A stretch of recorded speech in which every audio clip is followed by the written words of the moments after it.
नमस्कार, welcome to कवि 248। मैं हूं अखिलेश कुमार। ना रिसेंटली आपने इस टॉपिक से रिलेटेड दर्जनों आर्टिकल देखे होंगे जहां पर ये क्लेम किया जा रहा है कि यूएसए के पार्लियामेंट में एक कमेटी हियरिंग के दौरान एक एमपी ने ये बोल दिया कि चाइना ने तो एक खास टाइप का हथियार यूज किया था अगेंस्ट इंडिया। ये एक ऐसा हथियार था जिससे भारतीय सोल्जर बिल्कुल पिघल गए थे।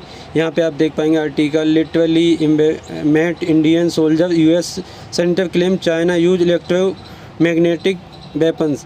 ये गलवान कॉन्फ्लिक्ट की बात की जा रही है। गलवान कॉन्फ्लिक्ट में यूएस सेनेटर कह रहे हैं कि चाइना ने लिटरली इंडियन सोल्जर को पिघला दिया। नाउ बहुत बड़ा क्लेम है। इसकी वीडियो भी काफ़ी वायरल हुई थी। जो इसकी छोटी सी वीडियो है ये मैं आपको दिखाना चाहता हूँ, फिर हम बात करेंगे कि क्या जेन्युइनली ऐसा हुआ था या नहीं हुआ था। जो ये वीडियो है ये देखने से पहले छोटी सी बात माइंड में ये डाल लीजिएगा कि यूनाइटेड स्टेट ऑफ अमेरिका के लिए बहुत ज़्यादा इम्पोर्टेंट है जियोपॉलिटिकली कि भारत और चाइना के रिलेशन कभी भी मजबूत ना हो जाए। और इसमें ऐसा नहीं कि कोई ईवल प्लान है वगैरह वगैरह कुछ, ये इन लोगों की जियोपॉलिटिकल है। हर देश के अपने इंटरेस्ट होते हैं, वो अपने इंटरेस्ट के हिसाब से काम करता है। यूएस के बहुत जल्द जो एम्बेसडर होने वाले हैं टू इंडिया, सर्गेई गोर, इन्होंने रिसेंटली ये बात ओपनली बोली है कि मेरी नंबर 1 प्रायोरिटी क्या रहेगी कि भारत को मुझको दूर करना है from China, priority to pull India way from China. तो यूएस की तरफ से जो भी स्टेटमेंट आती है रिगार्डिंग गलवान या फिर इंडिया चाइना बॉर्डर, उसको लेकर हमेशा ये एंगल याद रखिएगा कि अमेरिकन के लिए सबसे ज़्यादा ख़राब चीज़ ये हो सकती है कि अचानक से न्यूज़ आ गई कि इंडिया और चाइना ने अपने बॉर्डर के सारे डिस्प्यूट रिजॉल्व कर लिए हैं और अब इंडिया चाइना के रिलेशन नॉर्मली नहीं फ्रेंडली हो चुके हैं। That China and India have a long history of grievances and distrust. Barely 5 years ago, China and India were fighting over a disputed border, and China used an electromagnetic weapon. They didn't use bullets, but they used an electromagnetic weapon to literally melt Indian soldiers. So I think that it's clear to me, and I think it's clear to all of us, that international relations are a lot more than a photo op. ना यहाँ पे ना mister हैगेटवी ने ये बात बोली है कि बिल्कुल एससीओ समिट रिसेंटली हुआ, व्लादिमीर पुतिन वहाँ पर थे, पीएम मोदी वहाँ पर थे, शी जिनपिंग वहाँ पर थे। मैं आपको अगर यूएस मीडिया के रिएक्शन इस पर चुन कर दिखाऊं तो बहुत लंबी वीडियो हो जाएगी। अमेरिकन बहुत ज़्यादा शौक थे ये देखकर कि पीएम मोदी और शी जिनपिंग ये तो खुशी से मिल रहे हैं अगेन। ये ऑलमोस्ट ऐसा ही है कि अचानक से आप मान लीजिए एज इंडियन हम देखते हैं कि रसिया ने पाकिस्तान को वेपन अब बेचने स्टार्ट कर दिए, ब्रह्मोस बेचना स्टार्ट कर दिया है कुछ वगैरह। सडनली हमको भी लगेगा कि हमारे जियोपॉलिटिकल इंटरेस्ट यहाँ पे हट हो रहे हैं। सो अमेरिकन पहली बात तो यहाँ पे ये कह रहे हैं अपनी पार्लियामेंट में कि ठीक है उन्होंने यहाँ पे फ़ोटो खिंचवा दिए, मगर जियोपॉलिटिकल से फ़ोटो खिंचवाने की अपॉर्चुनिटी नहीं होती, जो काफ़ी हद तक ठीक भी। I do agree with that, but at same time US को जनरली ये देखना होगा कि इंडिया चाइना रिलेशन बिल्कुल अब रिपेयर हो रहे हैं और इसके पीछे डोनाल्ड ट्रंप का क्रिटिकल रोल है। अचानक से हम देख रहे हैं कि डायरेक्ट फ़्लाइट ओपन हो चुकी हैं। चाइना इंडिया को यूरिया बेच रहा है which is very important for India agriculture.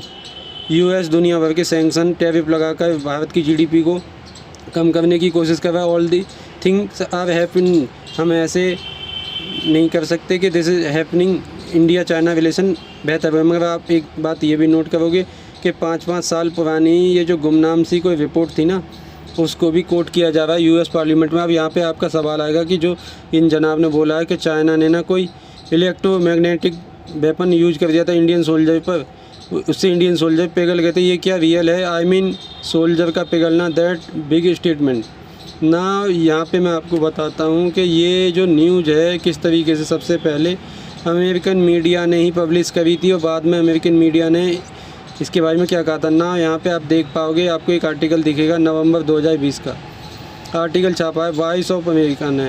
Voice of America एक प्राइवेट न्यूज़ आउटलेट नहीं है, ये बिलोंग करता है अमेरिकन गवर्नमेंट को। ऑलमोस्ट आप मान लीजिए जिस तरीके से भारत में दूरदर्शन है वैसे यूएसए में वॉइस ऑफ अमेरिका है। यहाँ पे इन्होंने टाइटल दिया आर्टिकल का कि क्या चाइना ने माइक्रोवेव वेपन का इस्तेमाल किया था भारतीय सैनिकों पर। अब ये क्वेश्चन तो बहुत बड़ा है। ये एक्चुअली यहाँ पर कोट कर रहे हैं चाइना के प्रोफेसर को। चाइना के एक प्रोफेसर हैं ऑफ इंटरनेशनल रिलेशन जो रैंडम यूनिवर्सिटी बीजिंग में पढ़ाते हैं, जिन कांगरो इनका नाम है। इन्होंने ये स्टेटमेंट दी कि हाँ बिल्कुल इलेक्ट्रोमैग्नेटिक वेपन चाइना ने यूज़ किया था इंडियन सोल्जर पर गलवान वैली स्टीनर के आसपास, जो मैन स्टीनर हुआ था, जहाँ पे भारत के भी कई जवान वीर गति को प्राप्त हो गए थे। चाइना के बहुत सारे सोल्जर मारे गए थे। इन्होंने हालांकि एडमिट ये काफ़ी कम लॉसेस किए, बट चाइना के इस प्रोफेसर ने कहा कि जैसे ही चाइनीज़ सोल्जर ने इंडियन सोल्जर्स पर इलेक्ट्रोमैग्नेटिक वेपन ताना 15 मिनट के अंदर जो सोल्जर हिल टॉप पर बैठे थे, इनके हिसाब से इंडिया ने पहाड़ी कब्जा ली थी। जो सोल्जर हिल टॉप पर बैठे थे, इन्होंने उल्टी करनी शुरू कर दी। ये खड़े नहीं हो पा रहे थे और ये भाग गए थे। ये जो कहानी है ये बहुत इंपॉर्टेंट भी है, क्योंकि आपको याद होगा गलवान वैली स्टैंड के आसपास जो बहुत इंपॉर्टेंट हिल टॉप हैं, भारत ने वहाँ पर अपने सोल्जर डिप्लॉय कर भी दिए थे और चाइना उसके बारे में कुछ कर नहीं पाया था। और उसके बाद बिल्कुल चाइना के जो ये प्रोफेसर साहब हैं, इन्होंने ये कमेंट कर दी कि चाइना की गवर्नमेंट ने कभी भी ये नहीं बोला कि इन लोगों ने कोई माइक्रोवेव वेपन यूज़ किए हैं। और दूसरी बात, सोल्जर्स पिघले कहीं से नहीं है, क्योंकि आप अमेरिकन सेनेटर की बातों सुनोगे, ये बहुत बड़ा चढ़ाकर बात को यहाँ पर दिखा रहे हैं। तो जो बात कहीं पर किसी रिपोर्ट में भी मेंशन नहीं थी, किसी चाइनीज़ प्रोफेसर ने भी नहीं बोली थी ना, उसको भी बड़ा चढ़ा के बोला जाए कि इंडियन सोल्जर को पिघला दिया था। पिघला तो देखिए तब जाता है जब कोई न्यूक्लियर वेपन कहीं पर ड्रॉप किए गए होंगे। फॉर एग्जाम्पल हिरोशिमा नागासाकी पर न्यूक्लियर वेपन ड्रॉप किए गए थे, तब लोग पिघल गए थे। जो यहाँ पे सर्वाइवर थे, जो इंस्टेंटली नहीं मरे थे, जो सर्वाइवर थे, उनकी स्किन लिटरली पिघल गई थी। तो इस पर्टिकुलर केस में चाइना ने भी कभी ऐसा नहीं बोला कि जो इन्होंने वेपन यूज़ किया है उससे कोई पिघला था। इन लोगों ने बोला कि इंडियन सोल्जर को उल्टी आनी शुरू हो गई थी और उसके बाद वो हिल टॉप पर नहीं रहे, लंबे समय तक वो चले गए। ये इनका क्लेम है। इंडियन आर्मी ने इस पूरी कहानी को रिजेक्ट कर दिया। चाइनीज़ आर्मी ने कभी ऑफिशियली ऐसा कुछ कभी बोला नहीं, ना चाइना की गवर्नमेंट ने ऐसा कुछ बोला। But of course voice of America ने इस चाइनीज़ प्रोफेसर की स्टेटमेंट को के बेसिस पर ये पूरा आर्टिकल छाप दिया। और सेंस वेस्टर्न मीडिया की तरफ से इतनी सारी ये जो रिपोर्ट पब्लिश की जा रही थी कि जी इलेक्ट्रोमैग्नेटिक वेपन, कोई माइक्रोवेव वेपन यूज किया गया था इंडियन सोल्जर के अगेन, ये इन्होंने इतनी फैला दी कि इंडियन आर्मी को ऑफिशियली इसको बोलना पड़ा कि ये फेक न्यूज़ है। इधर आप देख पाओगे ये उस टाइम का PIB फैक्ट दिखा रहा हूँ, 5 साल पुराना, साल 2020 का।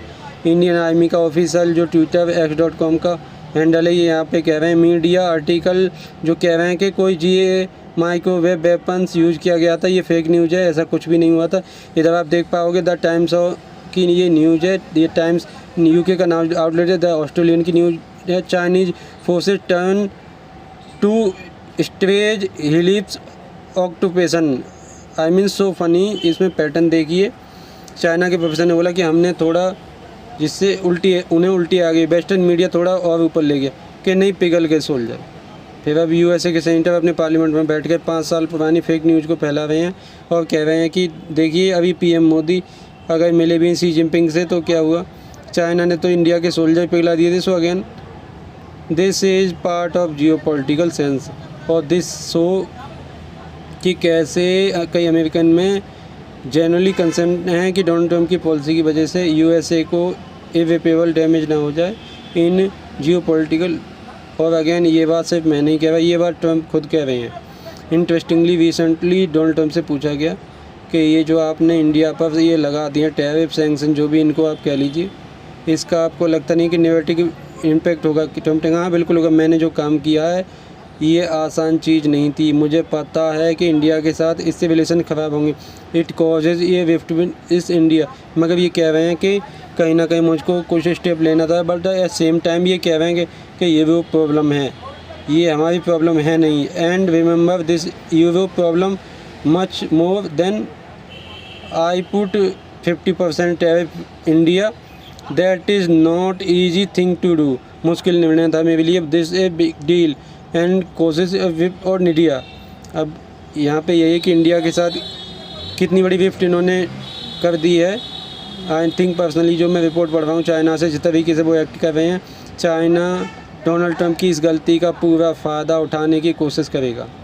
आने वाले समय में आप देखेंगे चाइना काफ़ी कोशिश करेगा इंडिया के साथ रिलेशंस और ज़्यादा इम्प्रूव हों, लॉट एंड थिंग हैपन। अभी बहुत से डेवलपमेंट आने वाली हैं। I will keep on making update video for all. बाकी मैं उम्मीद करता हूँ कि यहाँ पे आपको क्लैरिटी मिल गई होगी कि जो भी ये USA के पार्लियामेंट में कहा जा रहा है, यहाँ पे आपको ये भी बात समझ में आएगी, कोई चीज़ USA का कोई सेनेटर कह रहा है, US के पार्लियामेंट में बोली जा रही है, ये उसका मतलब ये नहीं है कि ये कटु सत्ता एक फेक न्यूज़ ये भी फैलाते हैं, खुलेआम फैलाते हैं।